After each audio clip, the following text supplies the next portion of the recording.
La naturaleza de la ciencia. A lo largo de la historia de la humanidad, se han desarrollado muchas ideas sobre los ámbitos físicos, biológico, psicológico y social. Las medidas para desarrollar estas ideas son formas particulares de observar, pensar, experimentar y probar, las cuales representan un aspecto fundamental de la naturaleza de la ciencia. La ciencia presume que las cosas y los acontecimientos en el universo ocurren en patrones consistentes que pueden comprenderse por medio del estudio cuidadoso y sistemático. Por tanto, los científicos se concentran en la obtención de datos precisos. Tal evidencia se logra mediante observaciones y mediciones que se hacen desde ámbitos naturales hasta entornos artificiales como un laboratorio. ¿Qué es ciencia? El término ciencia deriva etimológicamente del latín scientia, que significa saber, conocer. Pero el verbo latino sare, más que el saber, alude a una forma de saber y a la acumulación de acontecimientos. Mario Bunge 1972, sustenta a la ciencia como un creciente cuerpo de ideas que pueden caracterizarse como conocimiento racional, sistemático, exacto, verificable y por consiguiente falible. La ciencia es una clase particular de conocimiento humano, una modalidad peculiar de conocer que debemos recordarlo, ni es la única importante ni tiene por objeto sustituir a todas las demás. ¿Cómo se elabora? Proceso de investigación. Tiene como tarea el conocimiento determinado de una problemática en forma científica, es decir, dar una respuesta a una pregunta surgida de la observación más o menos estructurada. Hipótesis. Proporciona una explicación tentativa al fenómeno y ofrece una formulación racional que será comprobable a través del proceso de investigación. Para ello, la hipótesis debe ser clara y precisa en su redacción. Debe partir de la observación y el planteamiento del problema. Debe establecer relaciones claras con las variables. Debe ser lógica. Debe presentar elementos esenciales. Observación. Percepción orientada al estudio de los fenómenos tal como se nos presentan en la realidad. Sus elementos son: objeto de la observación, sujeto de la observación, medios para la observación, condiciones de observación, sistema de conocimientos a partir del cual se formulará la finalidad de la observación y se interpretan los resultados. Se utiliza para la obtención de la información primaria acerca de los objetos de investigación o para la comprobación de las consecuencias empíricas de la hipótesis. Experimentación. El experimento nos sirve para alterar indefinidamente las condiciones del fenómeno, a fin de saber si varía y en qué proporción lo hace. Características. El fenómeno del que se trate debe aislarse para estudiarlo mejor. El experimento debe repetirse en las mismas circunstancias para comprobar si siempre es el mismo.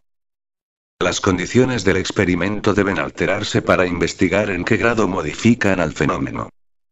El experimento debe durar el tiempo suficiente para que se produzca el fenómeno deseado.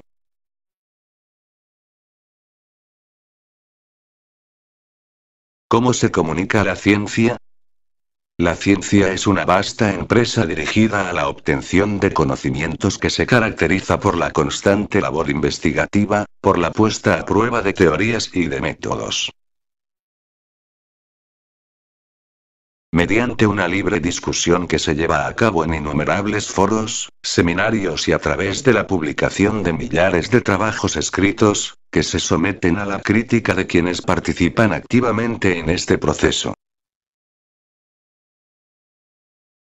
La ciencia como producto es una inmensa cantidad de conocimientos acumulados y verificados pacientemente, que constituye uno de los saberes fundamentales de la humanidad. Es en este sentido, un tipo de conocimiento peculiar que se distingue de los demás.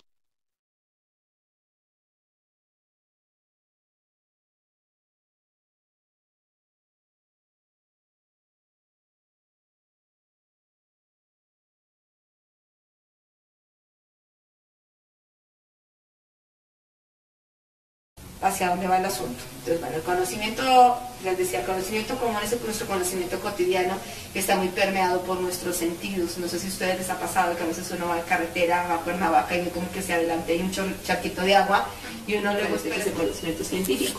Este fenómeno, por ejemplo, uno lo puede explicar desde un conocimiento que se ha construido, que es el de la física, y hay un fenómeno, por ejemplo, efectivamente ese es el fenómeno de la refracción, que no es que haya un charco de agua, nuestros sentidos nos engañan, sino que hay un fenómeno particular que se llama refracción y que uno puede explicar. Y como eso muchas cosas. Entonces, desde nuestra percepción, la Tierra, ¿cómo está? ¿En reposo o en movimiento? No, en reposo. En reposo, de acuerdo a nuestra percepción. Claro, pero nos ponemos a ponernos toda la conciencia que es un movimiento con velocidad uniforme, de tal manera que es muy parecido en su estado al reposo. Pero esas son cosas de conocimiento común, insisto. O sea que un poco finalmente es pensar que la ciencia, nadie discute que vamos a vernos en los sillones azules del fondo. En este momento, esto existe, el concepto de silla. Pero si nos vamos o nos retrocedemos hace miles de millones de años, esto como objeto no existía. Aunque hoy ninguno de nosotros puede negar que existe un objeto que se llama silla, no existía avión. No, entonces es una... Dime. O sea, no existe de repente... Esto es importante. Mucho de lo que sucede son construcciones que tenemos como seres humanos, como seres individuales y como seres sociales. ¿Sí? Ni el concepto de silla existía, ni el objeto existía. Hoy en día, por ejemplo, esto de las redes sociales. Ustedes sus celulares, ¿no? Ustedes son chicas Telcel, nacieron Telcel, viven Telcel, etc. Pero es producto de algo que tal vez un grupo de personas concibió y pensó, hizo todo, claro. Y entonces aquí es, ¿cómo se construye? Claro, se construye tanto individualmente como socialmente. Es producto de unos sistemas formales, organizados, sistematizados. No existe una sola forma de llegar a construir un conocimiento. La ciencia también pero igual lo podríamos llamar chunchinchan. ¿Están de acuerdo? Que me permite explicar y decir, sí, mire, cuando me acerco por el calor, eso solamente se da cuando hay un calor, mucho calor, cambian las densidades, el fenómeno de la luz, que me engaña los sentidos. Entonces, finalmente, bueno, la ciencia nos permite construir modelos que nos permiten explicar cosas, y esos modelos van cambiando. Bueno, los modelos van cambiando de física. Por ejemplo, cuando uno decía, bueno, pues el primer modelo para explicar el universo fue el de Aristóteles, ¿no? Aristóteles decía que es el modelo geocéntrico, la Tierra estaba en el centro y alrededor habían planetas como el Sol, la Luna y otros que daban vueltas en círculos. Hoy en día sabemos que el Sol no es un planeta, porque es una estrella. Que la Luna tampoco es un planeta, es un satélite. Y que ninguno de los dos da vueltas y cumplen el mismo propósito, pero tienen formas distintas de organización. Entonces, eso no existe pues, con construcciones. Una cosa que sí es muy importante en las ciencias y para desmitificar, que no es un trabajo individual, no es un trabajo en solitario de allá, y particularmente es cuando piensan en ciencias, digo, duras como física, química, todo el mundo cree que será ya el típico señor grande, para hombres, no para mujeres, de lentes, que está encerrado con una bata de laboratorio. Pues no, nada de eso. O sea, nada de eso. Las batas pueden ser blancas, azules, negras. ¿Por qué usamos la bata? Pues porque en el laboratorio hay elementos corrosivos. De hecho, hoy en día se utilizan más las batas azules de este tono, algunos que manipulan ciertos instrumentos, pero porque son cosas que se van dando. De hecho, yo les decía, por ejemplo, una vez a un grupo de estudiantes, bueno, ¿por qué cuando van al laboratorio no les dicen a los alumnos traigan un mandil? Lo que sea, no importa, la idea es protegerse, pero no tiene que ser bata blanca. Eso ven estereotipos que se han ido dando, ¿no? Es de hombres, de mujeres, de jóvenes, de lentes, sin lentes. Claro, hay que leer, y eso implica el lente, lo que implica es pues que hay que leer, y no es individual, porque para hacer yo el trabajo que estoy haciendo, pues tengo que leer, y por eso dice, no voy a hacer el estado del arte, ver si otros han tratado de abordar el mismo problema que yo estoy abordando, lo han abordado de otra manera o distinto. Y entonces eso tiene que ver con la parte de la comunicación. Pues ¿dónde se comunica? Para que realmente sea un conocimiento, que esto es muy importante. Como comunidad lo que hacemos es, no validar el trabajo de otros. No como antes se pensaba que eran verdades absolutas, ¿no? Los modelos me dicen, no me toquen porque soy de vidrio, no me lancen un balón porque soy de vidrio, porque me puedo romper. Pues él está diciendo, si me lanzan un balón y yo soy de vidrio, me rompo, ¿no? Eso es coherente, pero es inconsistente con la realidad porque no es de vidrio. Hay que ver que los trabajos que uno hace tengan coherencia, consistencia, y eso es lo que se hace en las comunidades científicas. Por eso, ¿qué hay que hacer? Publicar en revistas arbitradas, revistas indexadas, que sean de reconocimiento. Si alguien dice yo soy el hago y he hecho 20.000 cosas, me he ganado 80.000 cosas, muéstrame tus publicaciones. ¿Por qué? Porque las publicaciones las leen otros compañeros, otros colegas, que ven la coherencia, la consistencia, que no se me esté fusilando, porque eso claramente sucede en todas partes. Y entonces esa es una forma de comunicar, por escrito en las revistas. En los congresos, cuando uno manda una ponencia, pues también es eso, lo somete al juicio de los pares, básicamente. Y los pares para que vean que sí es de la manera que se está dando, que no es mi método, es el tuyo, pero bueno, que el tuyo sea consistente y coherente. Entonces los foros son, bueno, los congresos, los simposios, donde hay una reunión, y bueno, las otras formas son los libros, lo que está escrito, y no solamente preguntar, bueno, en la página 27 dijiste, eso para eso se hicieron una revisión anterior, ¿no? Es comunicarlo. Y hay un totalmente social, más totalmente individual. Tienen que ser el conjunto de las dos situaciones. Y bueno, pues eso es de lo que se trata finalmente, lo que hacemos en la universidad de los investigadores, ¿no? O sea, consolidar y tener. ¿Hay conocimiento común que coincide con el conocimiento científico? Sí. ¿Hay otra gran cantidad de conocimiento común que no coincide con el conocimiento científico? También. Y ahí es cuando, pues a veces hay problemas, ¿no? Que tienen que ver como con las creencias. Hay cosas que funcionan, pero no puedo explicar. Esta es la pregunta mágica de los niños. El por qué. Y yo les pregunto, ¿le duele el estómago? Sí. ¿Qué me dicen? ¿Qué les van a decir? Tómense una agüita de manzanilla. Ahora sí les pregunto, ¿por qué? No sé, es muy bueno. Pero ¿qué hace la manzanilla que no haga la hierbabuena, que no haga la roja para que te sientas bien? Eso de esos por qué, esa indagación, es de lo que se trata la ciencia. De dar una justificación real. A mí me late que la cosa no, pues solo me late, no es suficiente. Y supongo por eso cuando vieron el libro de Creer, Saber y Conocer, una cosa es que yo crea que me voy a ganar la lotería, otras que la sepa y otras que explique cómo me gané la lotería, ¿no? Eso sería básicamente lo que podría yo comentar. No sé si tienen alguna otra pregunta. En sí, para usted, ¿cómo cree que se elabora la ciencia?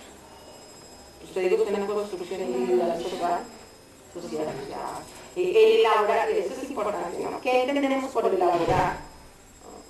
Porque eso es como cuando dice, bueno, yo descubro, ¿qué entiendo por descubrir? Bueno, finalmente eso es una construcción individual y social, de representar fenómenos que existen y de anticiparse a ciertas, no sé, otras posibles realidades. Pero es una construcción, si eso es importante, rigurosa, sistemática, coherente, consistente, que se puede argumentar, donde aquí solo en la ciencia, si me dices, utiliza la palabra elaborar, no es cuestión de votos, es cuestión de consensos y de argumentos racionales. Que yo te diga que mi forma de explicación es coherente, consistente y por lo tanto argumento racionalmente que puede ser mejor o más completa que la tuya. ¿Cómo se elabora? Pues no se trata de dar verdades últimas y absolutas. Nada más de las dudas y pues nada más finalmente me puede decir cuál es su nombre. Me llamo María Patricia Rodríguez Pineda, tengo una licenciatura en física, tengo una maestría en epistemología, tengo una maestría en ciencia de la física, tengo un doctorado en educación, mi línea de investigación, lo que me dedico es a la educación en ciencias o didáctica de las ciencias como dicen en otros países. Aquí hemos decidido no decir didáctica porque parece que somos solo cuestiones de estrategias, pero en el medio no solamente el mexicano sino el latinoamericano, entonces hablamos de educación en ciencias, pues esa es básicamente mi línea de investigación. trabajo aquí en la universidad en el cuerpo académico de educación y ciencias, así se llama nuestro cuerpo académico. Estamos en el área de enseñanza, aprendizaje en ciencias y artes humanidades. Pertenezco al Sistema Nacional de Investigadores. Y bueno, pues básicamente sobre lo que yo trabajo en mis anestesistas, que tiene que ver con las concepciones de los profesores y de los profesores muy a la área de enseñanza, pero en ciencia. Y otra línea de trabajo muy fuerte que tiene que ver, que estoy trabajando, tiene que ver con el diseño, el desarrollo curricular en ciencias, cómo los maestros pueden generar distintos desarrollos curriculares para posibilitar el aprendizaje de ciencias por parte de sus alumnos. Y bueno, ¿qué hago? Soy la responsable del doctorado de ciencias, la responsable de la maestría y pues trabajo básicamente en grupo, siempre digo pues trabajamos en grupos en ciencias, está Ángela López, Claudia López, no son familiares, la familia López, María López, Teresa Ramírez López de Somalia, somos el equipo que venimos trabajando desde que trabajamos en ciencias en el doctorado de maestría aquí en la universidad. Y bueno, trabajamos en una asignatura que se llamaba Ciencia y Sociedad, que estaba en la anterior, hicimos una propuesta, pues ahora, cuando el programa de psicología, pues esperamos al final poder incidir en algún trabajo lo que hacen ustedes como especialistas. Bueno, la agradezco mucho. Pues espero que les haya servido, que lo lean, que escuchen lo que está, que puedan sacar puntualmente o que lo presenten de otra manera. Bueno, gracias.